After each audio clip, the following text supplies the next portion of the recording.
Siria está aquí, a 8 horas de avión de España. Es la mitad de grande y su población se concentra aquí. ¿Por qué? Porque toda esta zona es un enorme desierto, pero un desierto muy importante. Tiene un tercio de las reservas de petróleo del mundo y también de gas natural, según algunos el nuevo petróleo. Para sacarlo de aquí y llevarlo a Europa, hay que rodear toda esta península y salir por el canal de Suez. Como te puedes imaginar, aquí te cobran.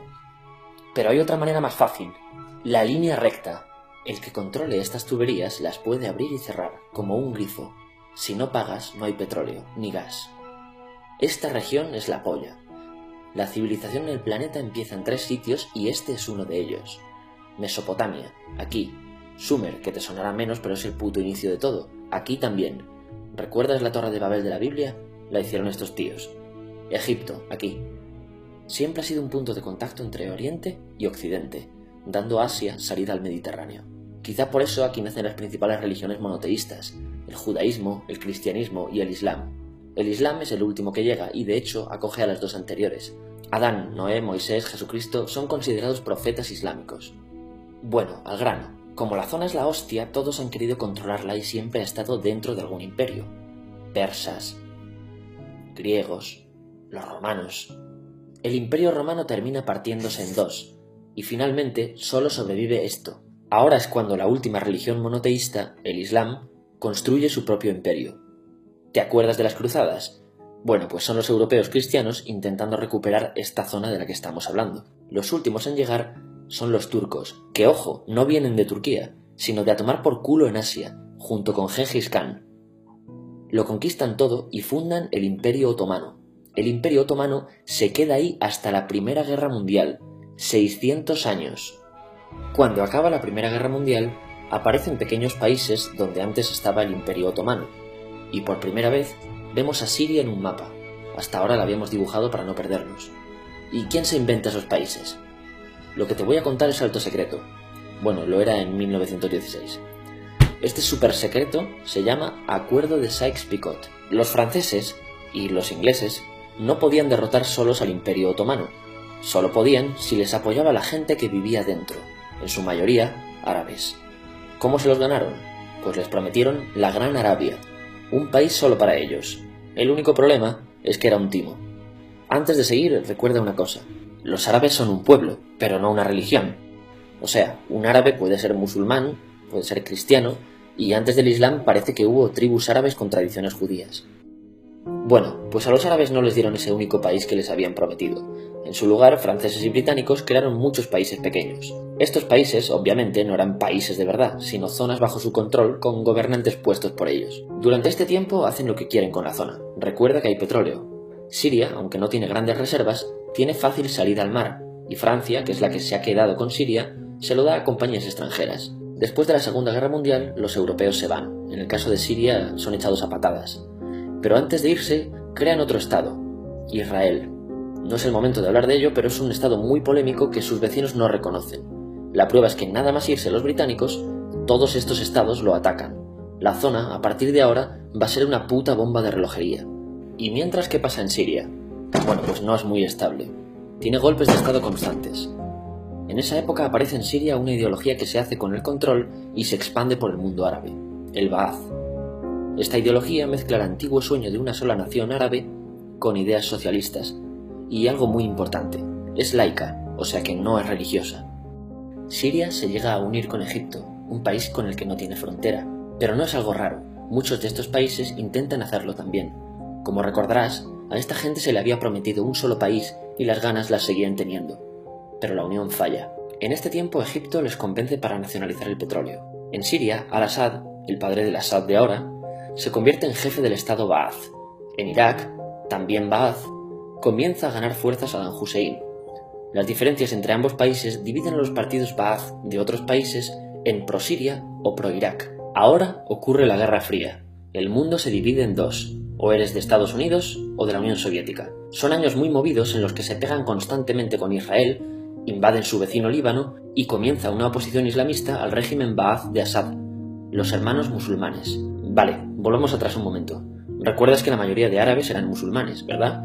Pues dentro de los musulmanes hay dos ramas fundamentales, los suníes, la mayoría, y los chiíes.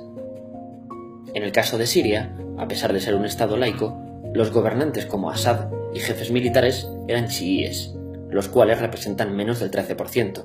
En cambio, casi el 70% de la población es suní.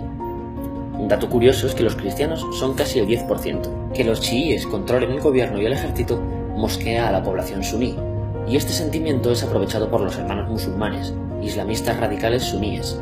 Estos toman las armas en la ciudad de Hama en contra del gobierno, y Assad acaba con la revuelta a costa de matar miles de civiles y encarcelar a mucha gente. En el año 2000, Assad padre muere y le sucede Assad hijo. Ante las presiones libera muchos presos, trae internet y esperanzas de cambio. Hay un periodo de gran debate político y aparece la oposición. También vuelven los hermanos musulmanes. Los siguientes años son difíciles. Arrestan a la oposición. Y Bush incluye Siria en el eje del mal, y esto la aísla. Está mal visto negociar con Siria. Los kurdos, un pueblo que vive distribuido por varios países de la zona, empiezan a protestar también. Hay represión y muertos. En 2011, te sonará esto, ocurre la Primavera Árabe. ¿Qué es esto? Bueno, es una protesta que se va propagando por todos los países árabes pidiendo más democracia. Como ves, el mundo árabe, a pesar de estar dividido en países, tiene tendencias generales. Cuando llega a Siria, Assad hijo termina usando el ejército y en los enfrentamientos mueren unas 1000 personas. Los enfrentamientos irán escalando hasta que se conviertan en guerra civil. No hay un momento exacto de inicio. Lo importante es que hoy en día hay numerosas facciones en juego. Vamos a verlas. Pero primero piensa en que todo está dividido entre chiíes, la minoría, y suníes, la mayoría. Chiíes y además laicos, o sea, no religiosos, son el gobierno de Al-Assad. Controla todo esto, que si recuerdas son básicamente las zonas chiíes del país. El gobierno de Assad está enfrentado al resto. También mayoritariamente laico, pero suní, es el Ejército Libre de Siria o FSA en inglés. Junto con el Frente Islámico, que es religioso, y otros 70 y pico grupos más, forman una coalición que la prensa llama simplemente la oposición. También suníes e islamistas, pero radicales, son Al-Nusra, llamados Al-Qaeda en Siria, porque son básicamente eso, Al-Qaeda en Siria. Otros islamistas radicales son el ISIS o Estado Islámico. Salen de Al-Qaeda en Irak, controlan la mayor parte de Siria e Irak y se han hecho famosos por sus atrocidades. Su objetivo teórico impacta a muchos. Es un Estado Islámico a lo largo de Asia, África y Levante, aunque a ti ya te suena, ¿verdad? En naranja tenemos al pueblo kurdo, que recordarás porque el presidente Al-Assad lo reprimió, al igual que gobiernos de países próximos también hacen. Ahora controlan militarmente esta zona.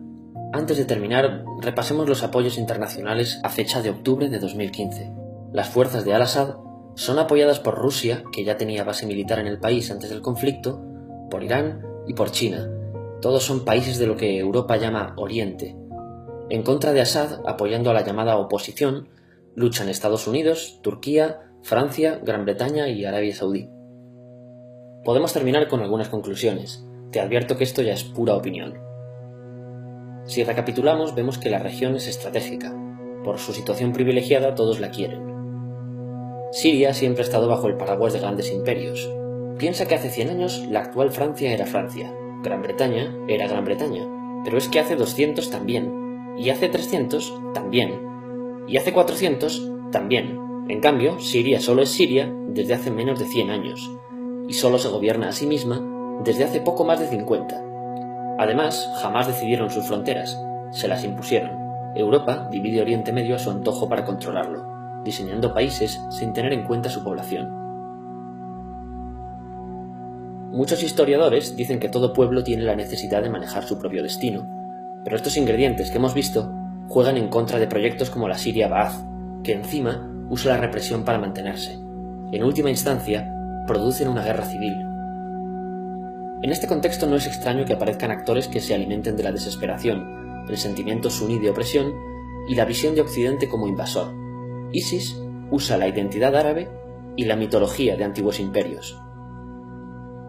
Cuando quieras entender el presente, pregúntate: ¿y el pasado?